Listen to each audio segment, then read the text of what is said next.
about too is, jump in on page 195. You guys, there's this stuff called vascularization. What's vascularization? It's the creation of new blood. Not necessarily blood. Blood vessels. Blood vessels. Have y'all heard about the crazy phenomenon of the heart? Actually, when it gets in a situation, it will actually create, almost bypass itself at times by building new arteries and veins. So here's what we know. When people exercise intensely, that creates an oxygen demand on the muscles. Yes or no? Yes. Yes.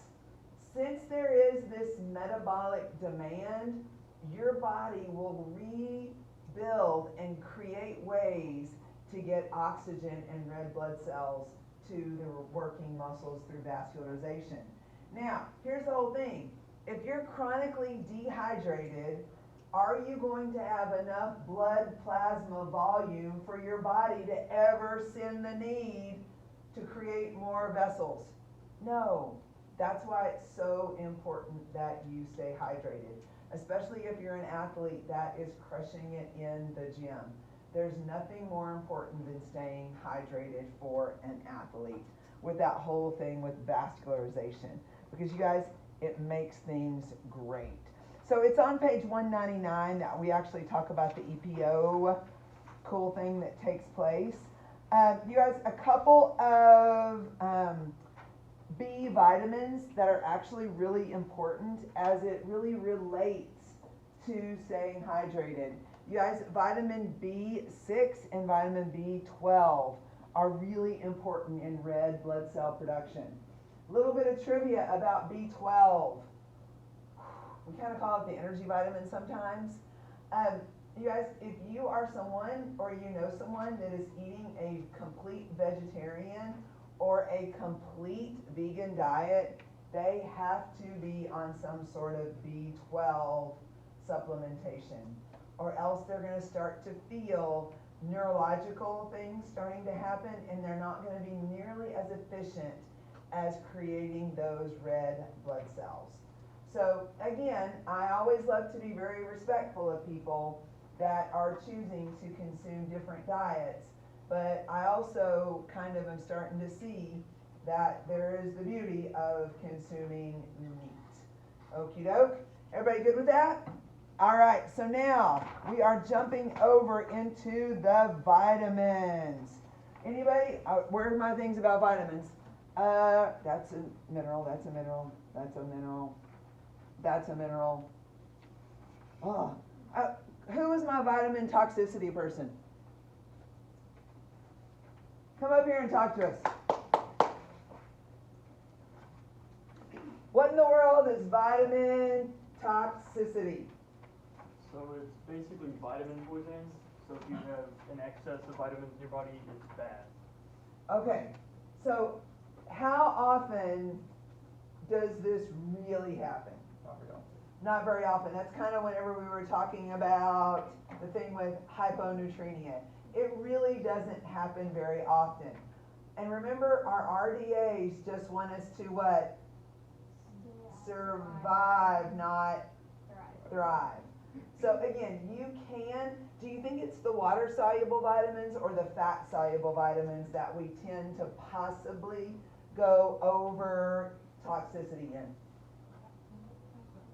Which ones? The fat-soluble ones. Because the fat-soluble ones kind of hang around in the body, whereas what do you do with extra water-soluble vitamins? You just end up flushing them out of your body. Have y'all ever taken vitamin C and all of a sudden we were talking about your urine and all of a sudden it's like, whoa, okay? That's a water-soluble vitamin that your body is flushing through the system. So again, you can be toxic in some. We talk about, what were those four fat-soluble? A, D, E, K. D is critical to bone health. It connects with calcium, okay? And whenever we're talking, does anyone know anything cool about vitamin K? You know anything cool about vitamin K? It kind of does pair a little bit with bananas, a little bit. Vitamin K is the blood clotting vitamin. So if you are low in vitamin K and you are finding, you hear all of a sudden people that are in really bad accidents, that's when they discover that they're low vitamin K because their blood's not clotting after a pretty big injury. So that's really an important thing to think about. You guys, vitamin A is what we call an antioxidant, which means it actually helps us go through the body and get all of these free radical cells that could be causing damage and helps metabolize them and get them out of the body. So we can be vitamin toxic, but we don't want to be, right? Very good. All right. Again, we probably would have a hard time having too much Calvin around too. Okay? Yes, Caroline. So, like, when you talk about calcium in, like, especially the seasonal water, can you have too much calcium in the water?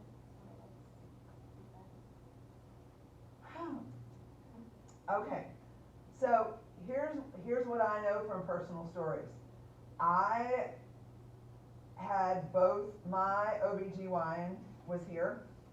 I had both of our children here in Stephenville, and it's really sort of recommended that pregnant women don't drink a lot of Stephenville water unless it's really highly filtered because of the amount of calcium. There tends to be more kidney stones in Erath County than a lot of other counties around. So what we do know is that over-calcification without the presence of vitamin D with it, that's what throws the balance out of where your body can handle it. So you can get too much calcium, and what we're seeing is, you guys, 5 or 6 years ago, there was a big trend where everyone in the world was taking calcium supplementation. That was before we realized the importance of vitamin D. You guys, calcium cannot work without vitamin D3. These go together like all natural peanut butter and all natural strawberry spread. You figured out what I said? Not Jif and Welch's. Okay? These go together. We're actually starting to see that bone health is actually more linked to vitamin D, which, you guys, stop and think about it. We're linking the wrong thing to the wrong thing in many of the things that we're doing. We started coming inside more, which meant our vitamin D levels went down, but we all of a sudden think about calcium and we think about that's the mineral for osteoporosis. But you guys, it was when vitamin D levels went down that osteoporosis rates went up. Okay? Many times we're starting to see kids. You guys, when a kid breaks a bone now, the orthopedics are automatically doing a vitamin D draw on kids now. And our son played baseball with a kid that always had a broken bone, one after the other. And so they did a vitamin D draw on him. And you guys, he was so low that they had to put him on prescription. Remember, what did I recommend for y'all to take? 2,000. They put him on 50,000 IUs every third day for 3 months to help build his bone mineral density back up. And you're talking about a 17 or 18-year-old kid with really crummy bone density. So, and this was an athletic kid. So all of these things really, really, really come into play. So pay attention to your vitamin D without doubt. So a few other things about vitamins. You guys, I mentioned vitamin A. What is it? A?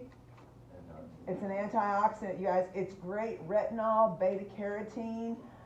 You guys, retinol not only is, where else, and it might be the girls that have heard this more, what else have you heard about retinol? Your skin. Okay, a lot of times you'll see creams and all this kind of stuff with retin A and retinol in them. It is fabulous for your skin. So not only consume retin A, or retinol and things that have vitamin A, but look for in your sunscreen or in your, whatever you're starting to put on your face, be sure that it does have some retinol in it. It is fabulous for cell turnover. So that is what you want without a doubt. We talked about vitamin D. Say got it when you got it? Got it. Hey, you know what's interesting? Vitamin E, you guys, and this whole thing with beta carotene, these are also great for your eyes. So one of the things that it mentions in here, and it drives me absolutely crazy, is it talks about some sources of vitamin D. Say, and look on page 212 with me. What I need for you to know without a doubt, it talks about those dietary sources. I need for you to tell me that you will never consume margarine ever, ever, ever, ever, ever again. No. Tell me. Okay? We're calling that no longer country crock. We're calling that country crap-a-crock. Okay? Stop consuming margarine, which is such a shift whenever we moved away from butter because we were scared of fats. You guys, stop consuming vegetable oils. Get rid of canola oil. Get rid of all of these vegetable oils. That is what is killing us. The rest of the fats, consume safely and enjoy them. Stand up, sit down 4 times, go. A little bit of movement happening here. Beautiful, beautiful. Again, I'm not going to be a delinquent to your unhealthiness. Hey, what's vitamin K good for? We talked about it. Blood clotting. What's it good for? What's it good for? Blood clotting. Okay. Now, we talk about the water-soluble vitamins. One of the first ones that we talk about is vitamin C. What do you think you know about vitamin C? Scurvy. Oranges. When we become incredibly vitamin C deficient, we end up with this thing called scurvy. Really hardly happens anymore. What was the legend with scurvy? It only happened to like sailors. Only happened if they called it the pirate's disease. Okay, because they would be on these long trips and they wouldn't have food that had vitamin C in it. It's really, really plentiful in fruits and vegetables. You have strawberries are a really, really, really great source. You know, we think about oranges, we think about citrus. But you guys, your green leafies are all of those wonderful ways to get that. We see that vitamin C, one of the most important things, vitamin C, show me a C, is fabulous for collagen in your body. What in the world is collagen? It's a connective tissue in your body. I love to give the analogy of collagen. In your mind right now, think about a beehive. So you got it when you got it. Got it. You see the honeycomb? Yes? All of that octagonal structure. That's what collagen is like in your body. You guys, it's in your skin, it's in your hair, it's in your muscles, it's in every bit of your connective tissue. So having high levels of vitamin C in your diet is really great for your collagen. You guys, your collagen gets older, and as your collagen gets older, it gets stiffer and not as elastic as it is when you are younger. Now, am I telling you to go and take a ton of vitamin C supplementation? No. Okay? I do take a little bit of vitamin C supplementation. I buy the 1,000 milligrams, and I actually take half of it in the morning and half of it in the evening, sort of as a supplement to my real food. Okay? Because I'm trying to preserve what? Collagen as I'm getting older. So that's really, really, really important to me. Again, since it's a water-soluble vitamin, is it going to hang around or is it going to leave the system? It's going to leave the system, which is why I only take it 500 at a time instead of hammering 1,000, because I need it to stay in circulation instead of peeing it right through. Do you have a question, Chris? Yeah, does vitamin C like help you when you're sick though? It does enhance immune systems. It really does. But not to the point where that we have hyped it up to be. again, if your vitamin C levels stay high because you're eating a wide variety of fruits and vegetables, then odds are you're not gonna get sick in the first place because your immune system is gonna be stronger. So the best way to keep your immune system strong is eating that wide variety of fruits and vegetables. Okay, I asked you this question a couple weeks ago. How are we doing with servings of fruits and vegetables every day? Getting better, yeah. Getting better? Okay, everyone eating something green? Eating something green? We're getting better, yeah. Okay, some orange? Yeah. Some red? Okay.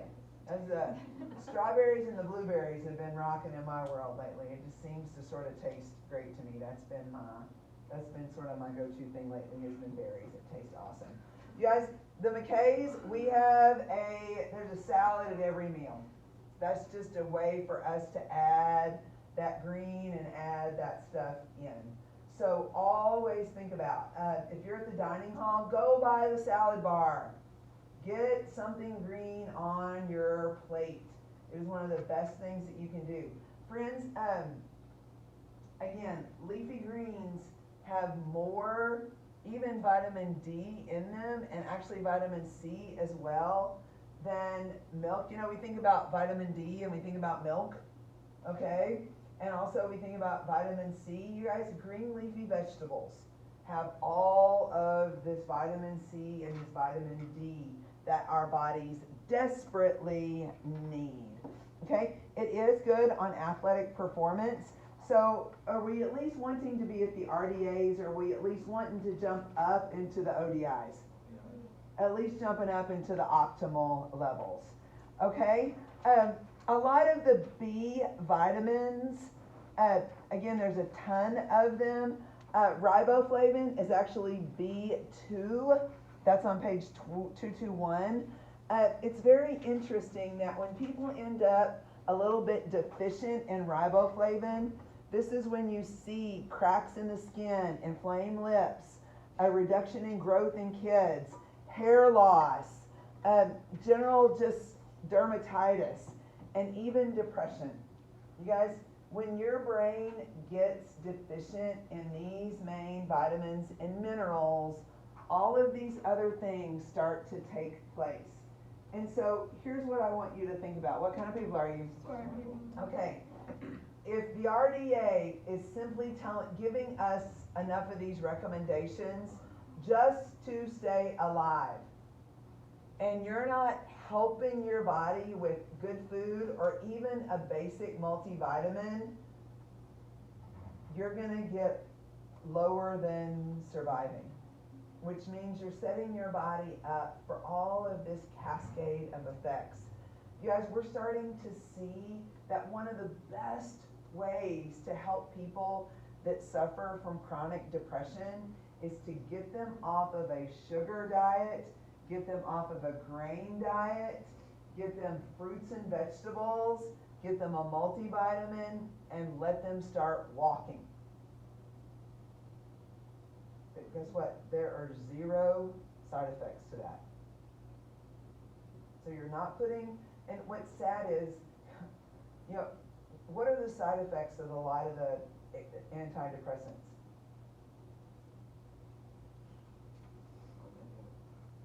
What? There's so many of them. It's a whole commercial. You pulling them up, Jennifer? Okay, it's gonna be a long list. Let's pack a lunch.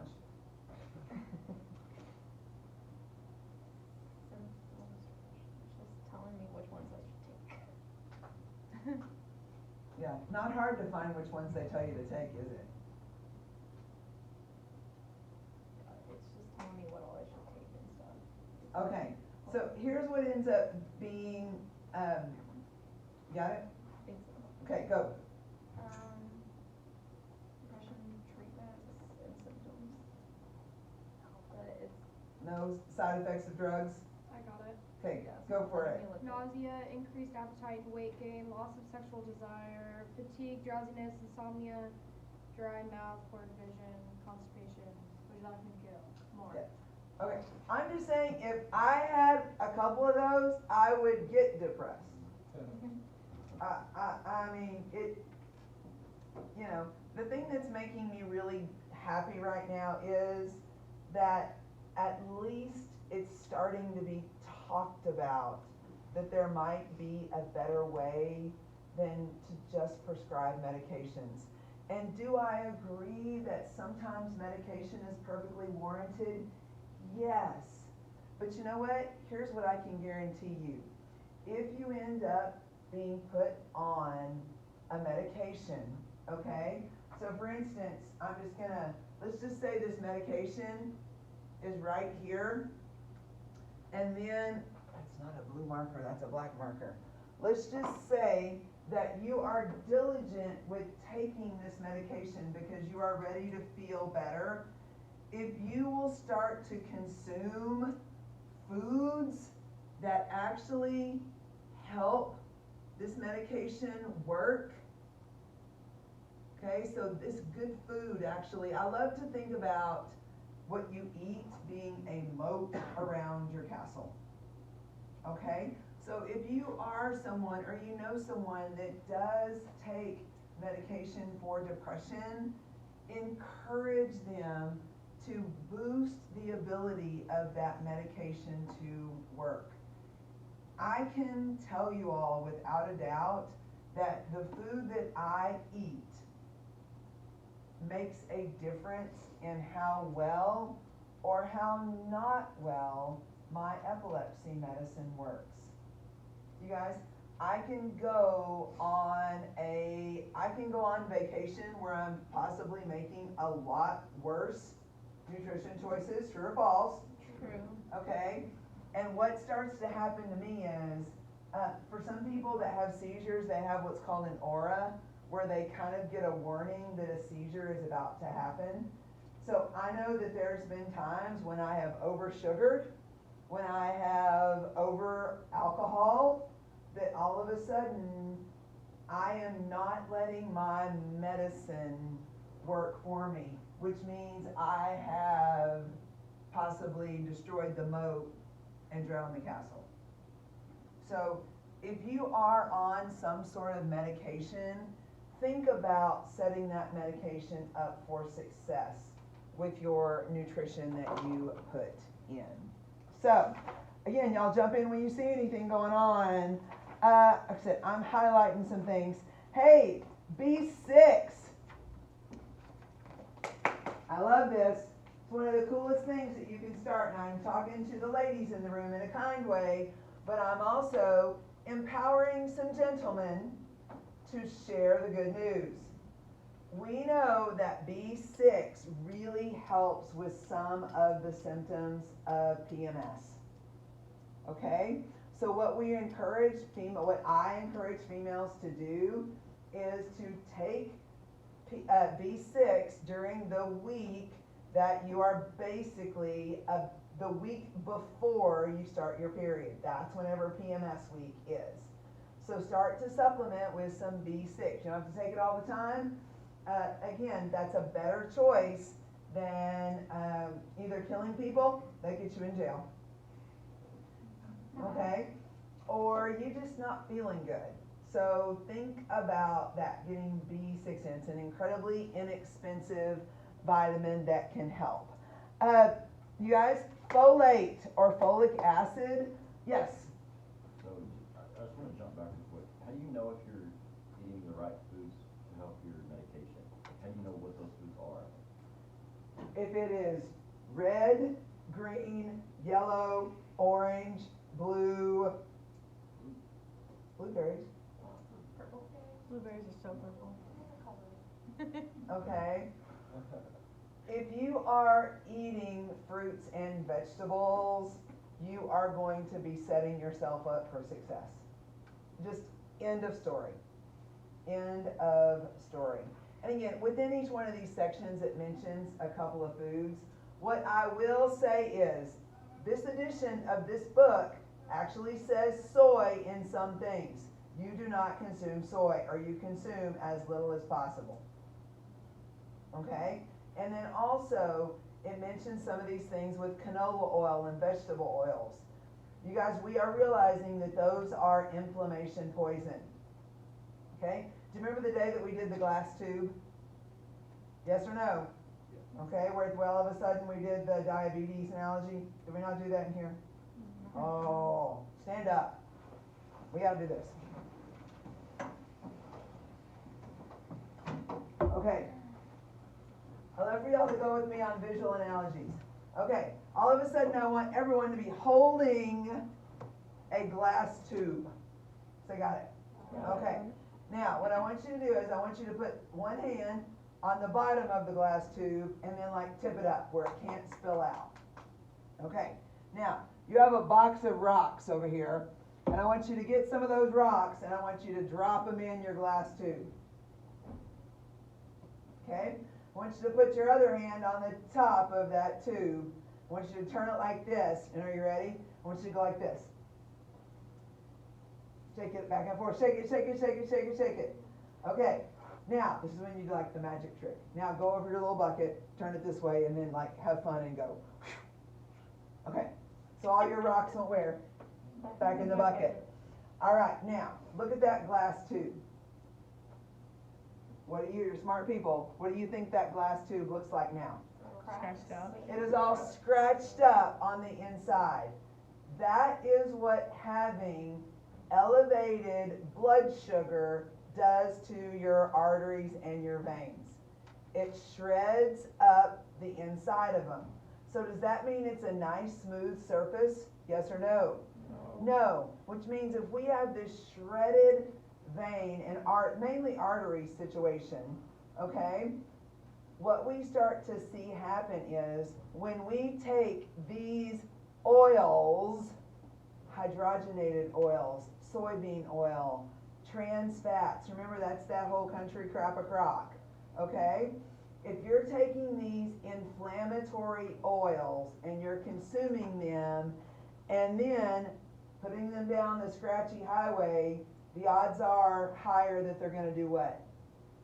Cause more damage and inflammation, which is why we have to, and then you want to know what's sad? If you're going in and you're buying some sort of artificial baked good that was baked in, you know, you're going to get a honey bun, okay?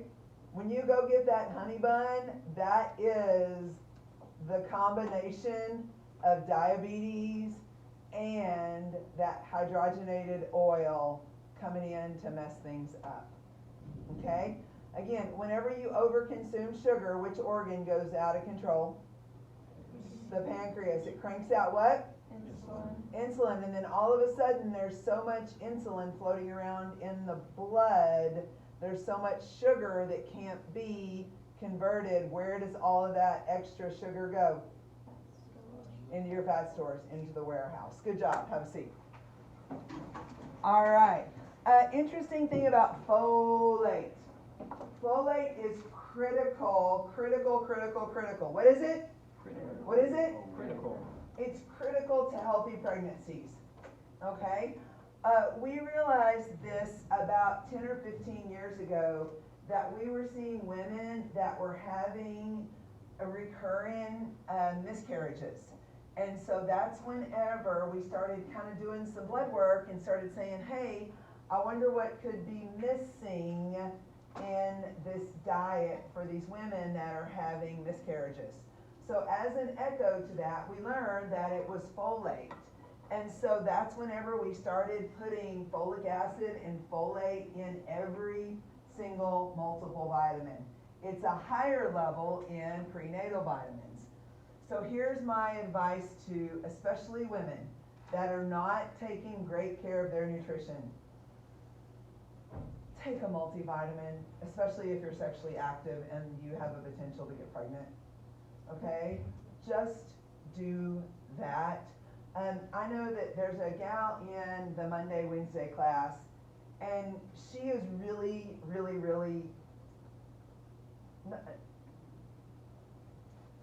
when I told y'all that Justin was so brave and came and talked to me and said, I'm hearing this in this class, and I'm hearing this in this class, which answer do you want me to do? and Justin was really willing to kind of think outside of the box. This poor girl, she is so, that she's even, if it's not in black and white and in print and it doesn't make sense. I mean, remember when we've had the things where we've stopped and we've thought about it and you're like, oh, I kind of get it now. She's so stuck. And she said, you know, I've had Dr. Laurent's class, and y'all need to understand, Dr. Laurent and I are brother sister buds. I mean, we are like this. He talks about you in class. We're like I said, we're brother sister buds. I have so much respect for him, but he is very, very, very, very anti any kind of supplement whatsoever. I understand from talking to my college age friends that y'all are not eating with incredible diligence. You're starting to, but you're not. And so I want you at least above the alive level. And so that's why I don't feel guilty telling anyone to actually just take a general overall multivitamin. Because if you are deficient because of the crummy diet that you're consuming, it will at least get you up to alive, the bottom of the RDAs, okay? But if you happen to be deficient in it, at least it gets you there. And then if you're not deficient in it, your body will